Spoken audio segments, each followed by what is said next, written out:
Como decía, contamos con José María, enseguida le recuperamos. Tenemos a Emiliano García Coso, decano internacional de CEISA. ¿Qué tal? Muy buenas, Emiliano. Buenas tardes, Sergio, ¿cómo estás? Y contamos también con París, Hassel París Álvarez Martín, politólogo. ¿Qué tal? Muy buenas, París. Buenas tardes, gracias por invitarme. Un placer tenerles a los tres por aquí en un día, como digo, pues con muchas noticias, con el foco sobre todo puesto en esta Corte Internacional de Justicia, este posible caso de genocidio por parte de Israel. José María, quiero saber cuál es un poco tu primer análisis de lo que hemos vivido y sobre todo también de la respuesta por parte de Netanyahu, que le da igual, ¿eh? Dice que van a seguir.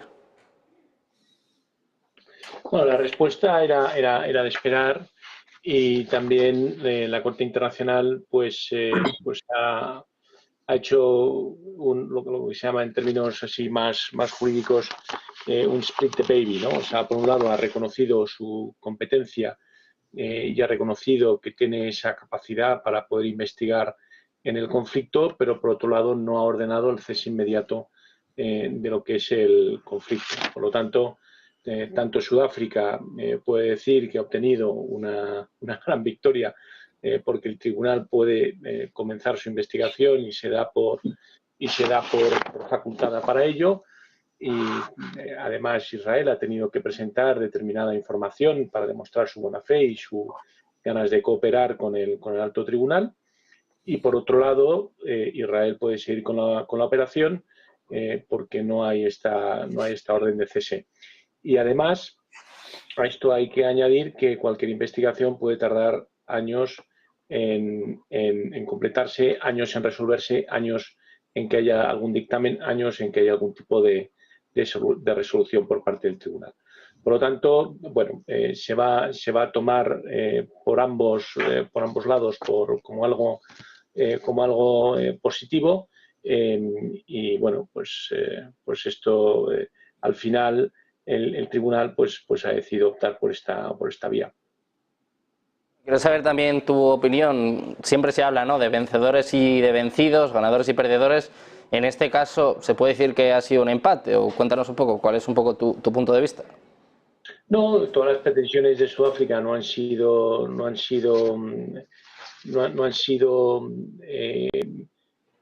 ratificadas por el tribunal, por la Corte, y por otro lado sí que entiende que es competente para investigar y sí que va a proceder con esa investigación.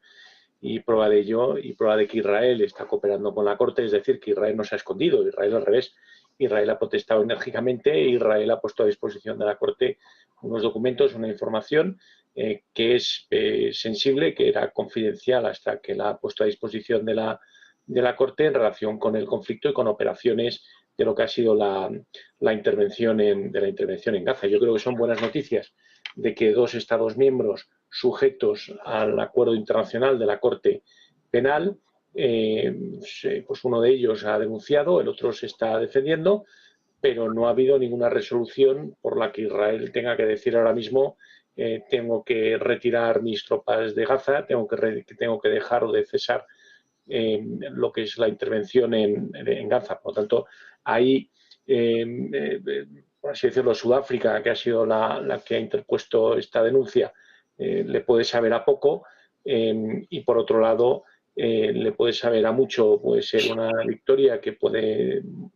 utilizar de puertas adentro y también con sus aliados y sus amigos en clave internacional, como que gracias a ellos pues la Corte Internacional está tomando cartas en el asunto y va a investigar. Lo que pase después de esa investigación, pues lo sabremos dentro de varios años como mínimo, y además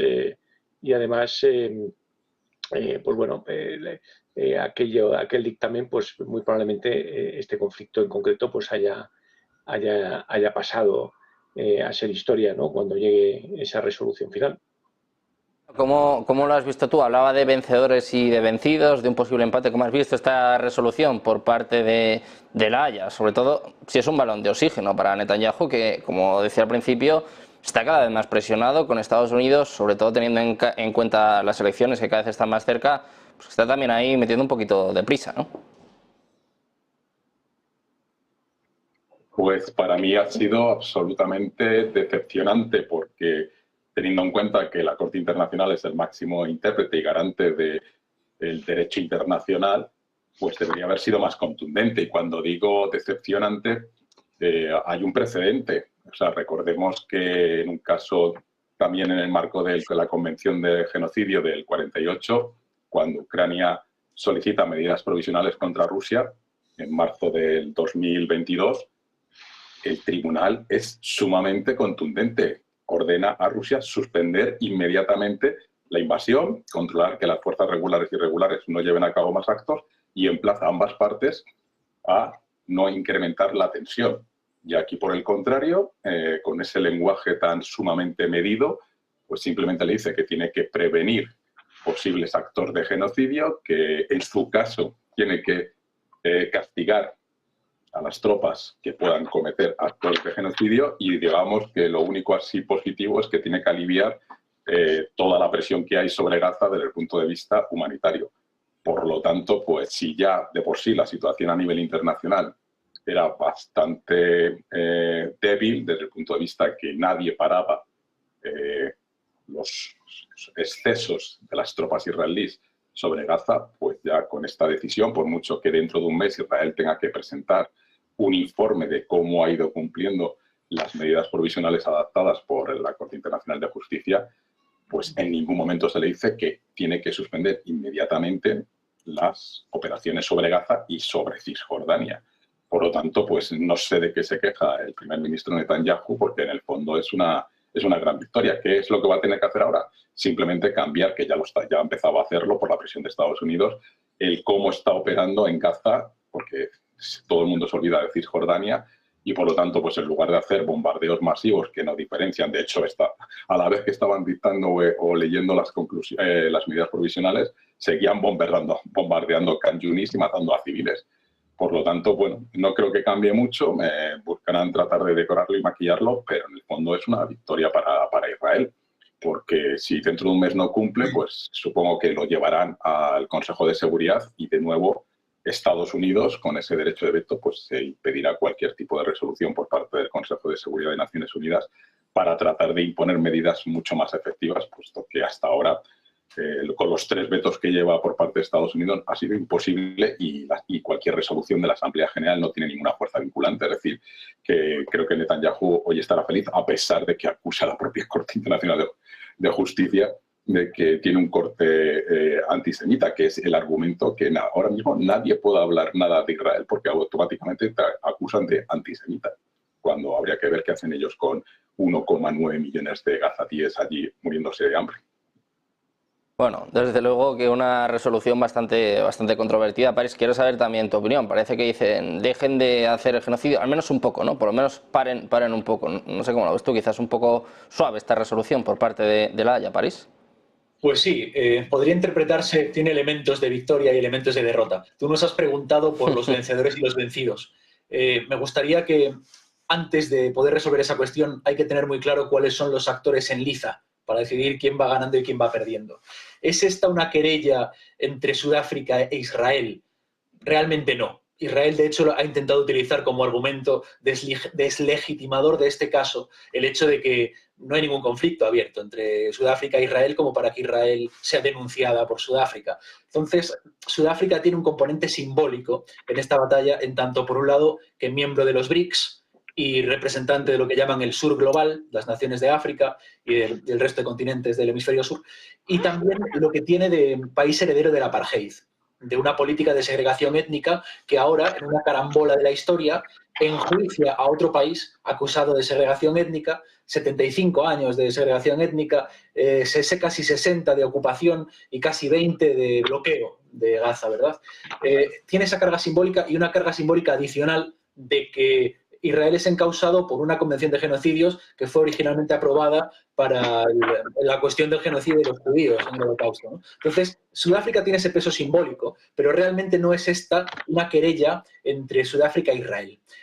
Veo que lo que hay aquí en conflicto es una batalla de legitimidad y de relato entre lo que llamamos el Occidente y sus diferentes países e instituciones, el occidente de la OTAN, el occidente de la Unión Europea, el occidente del FMI, el occidente del G7, contra el mundo del sur global, de las potencias emergentes, de buena parte de los BRICS. Y hay, desde hace años ya, como mínimo desde la crisis, desde la guerra en Ucrania, hay un tira y afloja entre estas partes del mundo que ya apenas comparten una narrativa común, ni una comprensión común del orden global.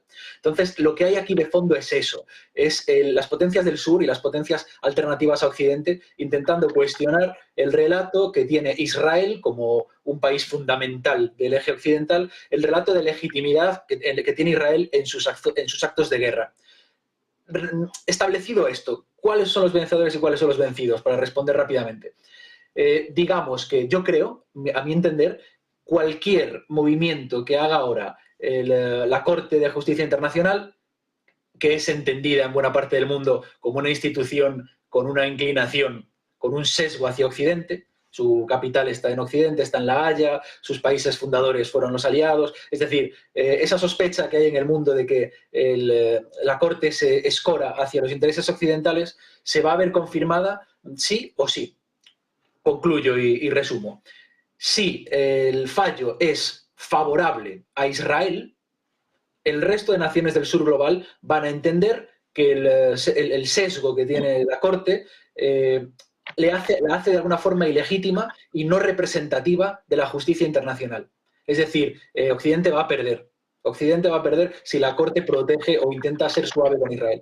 Y al revés, si logra ser dura o contundente o imponerle medidas a Israel, el sur global se va a ver de nuevo legitimada, se va a ver igualmente legitimado porque va a ver que los tribunales internacionales han reconocido sus intereses. Entonces, yo entiendo que hágase lo que se haga, hay una victoria de relato para el sur global y una derrota de relato va a haberla para las potencias occidentales. Bueno, pues de momento lo que sabemos, Paris,